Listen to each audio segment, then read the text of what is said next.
Om Swastiastu, Rahaja Ngongi. Kembali lagi ketemu dengan Titiang Dewa Agus. Malam ini Titiang akan membawakan tema atau topik yang sangat Titiang pribadi senangi, yaitu mengenai karma. Titiang akan membawakan suatu kisah yang Titiang ambil dari bukunya Sadhguru yang berjudul Karma, yang menjadi bestseller di Amerika. Dalam buku ini Sadhguru menceritakan, bahkan menguraikan apa itu karma, program karma, bagaimana karma bekerja, di level tubuh mana karma itu bekerja, dan bagaimana cara mengurai karma itu sehingga kita tidak lagi menanggung ataupun membawa beban berat dari karma itu. Saya akan membawakan seperti biasa kisah dari Sang Karanpillai mengenai karma. Langsung saja. Alkisah. Suatu waktu Sang Karanpillai bersama istrinya, di mana mereka merupakan sepasang pengantin baru, berlayar dengan kapal yang sangat mewah, yaitu yaks atau kapal pesiar. Mereka berlayar sebagai sepasang pengantin baru, tentu saja menikmati makanan, minuman yang sangat lezat dan menyenangkan di atas kapal tersebut.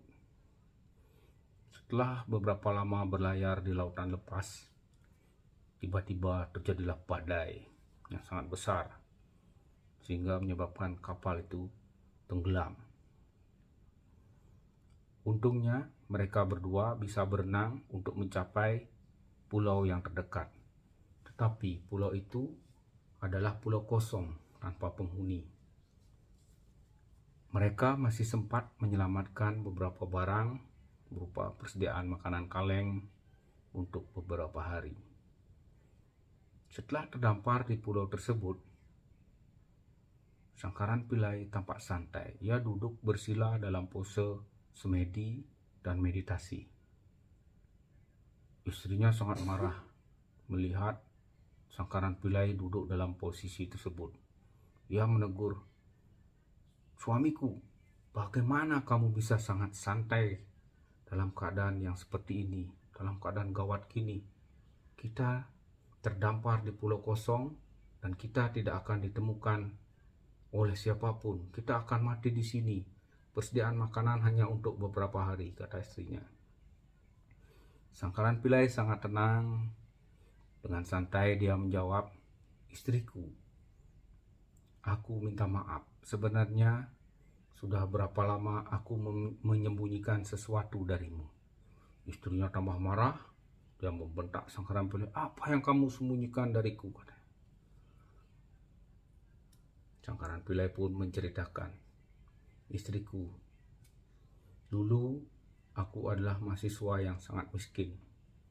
Aku kuliah di Tennessee dan mengambil uang pinjaman sebanyak $2 juta. Akan tetapi aku tidak bisa membayar tagihan dari pinjaman tersebut, sehingga aku dicari oleh kreditur. Kemudian aku kabur ke negara bagian Oregon, dan di sana aku mengambil cicilan sebuah mobil mewah. Aku tidak tanggung-tanggung dalam berutang. Aku mengambil Rolls Royce yang berhiaskan emas seharga $50 juta. Sama juga aku tidak bisa membayar angsuran dari mobil tersebut. Tapi lagi-lagi kreditur mengejarku dan menemukanku. Kemudian aku berlari ke negara bagian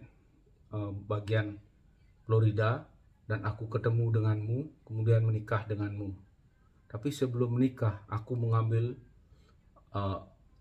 utang sebesar $100 juta untuk biaya pernikahan kita, dan juga sisanya untuk membeli kapal pesiar yang kita pakai untuk berlayar tadi itu. Utangku sebesar $100 juta. Aku percaya dan ada keyakinan dalam diriku, kemanapun aku bersembunyi, para kreditur itu akan menemukanku. Meskipun kita berada di pulau yang kosong tanpa penghuni, aku yakin tak perlu berapa lama kreditur-kreditur dari kapal yacht itu akan menemukan kita. Dari cerita ini bisa kita petik, karma adalah suatu mekanisme yang mengatur hidup kita. Kemanapun kita berlari, bersembunyi, bahkan ada yang mencari, karma itu akan menemukan kita. Seberapa usaha Anda untuk menyembunyikan diri, seberapa keras, karma itu akan menemukan diri Anda. Itulah inti dari cerita tersebut. Ada lagi satu cerita mengenai karma yang juga sangat menarik. Suatu saat, Sang Paus menghadiri konferensi di sebuah kota di Amerika. Ketika dia datang di airport, dia dijemput oleh supir membawa limusin yang sangat mewah dan panjang. Paus sangat terpesona dengan mobil itu. Terus dia bertanya pada sang supir, "Bolehkah saya yang mengemudikan mobil ini?" kata sang Paus. Sang supir tidak berani, dia menyerahkan kuncinya pada sang Paus. Akhirnya Paus sendiri yang mengemudikan mobil itu. Dia menginjak pedal rem, lari dalam kecepatan 60, terpesona dengan lari mobil, lari dengan kecepatan 80, tambah injak gas, lari dengan kecepatan 100. Tiba-tiba ada polisi yang mengejar, kemudian menghentikan mobil itu. Polisi itu mengetok kaca pintu dan dia sangat kaget melihat Paus yang menyetir mobil itu. Kemudian dia melirik ke arah kursi pengemudi. Kemudian dia menelpon atasannya. Dia mengatakan, "Pak, saya menangkap ikan kakap hari ini." Kepala polisi sangat kaget. "Siapa yang kamu tangkap? Apakah dia Al Capone, kepala mafia?" katanya. "Oh bukan, dia lebih dari itu." "Terus siapa?" "Presiden Amerika," katanya. "Bukan, dia bahkan lebih dari itu." "Gila kamu, siapa yang lebih dari Presiden Amerika?" Nah, di sini kita bisa memetik inti dari pelajaran tersebut, di mana siapa sebenarnya yang duduk di kursi pengemudi dan di kursi penumpang. Seperti kata kitab suci kita, banyak yang mengatakan di Upanishad, di Bhagavad Gita, kita ini adalah kereta atau boleh dianalogikan sebagai mobil. Tapi kebanyakan dari kita itu hanya sebagai penumpang. Kita tidak bisa mengemudikan.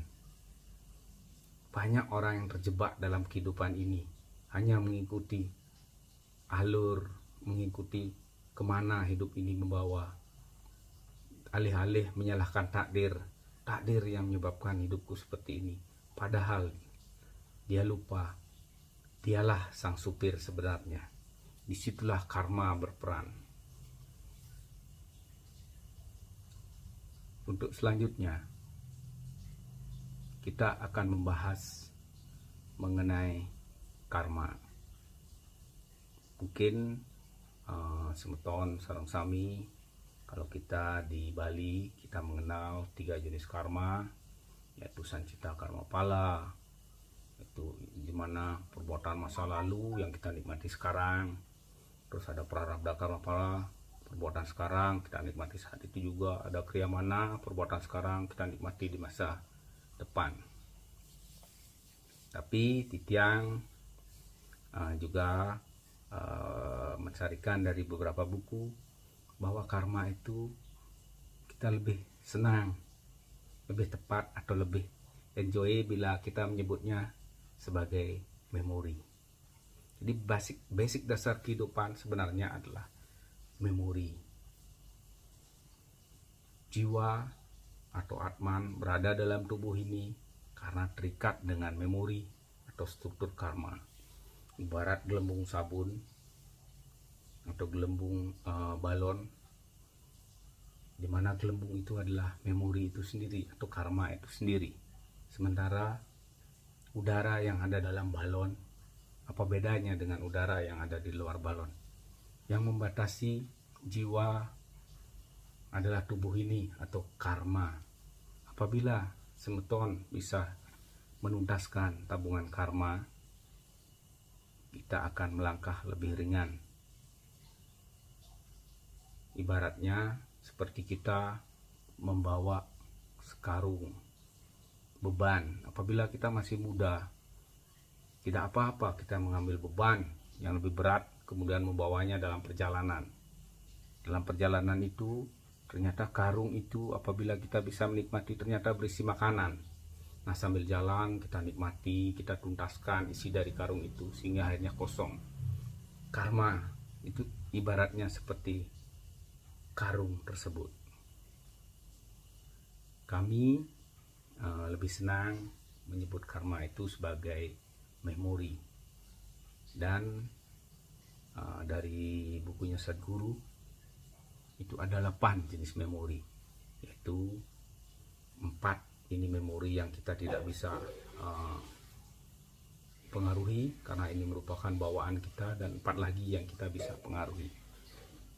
Nah, untuk pembahasan dari memori itu, 4 memori yang bisa kita pengaruhi dan 4 memori yang tidak bisa pengaruhi akan kita bahas dalam video selanjutnya.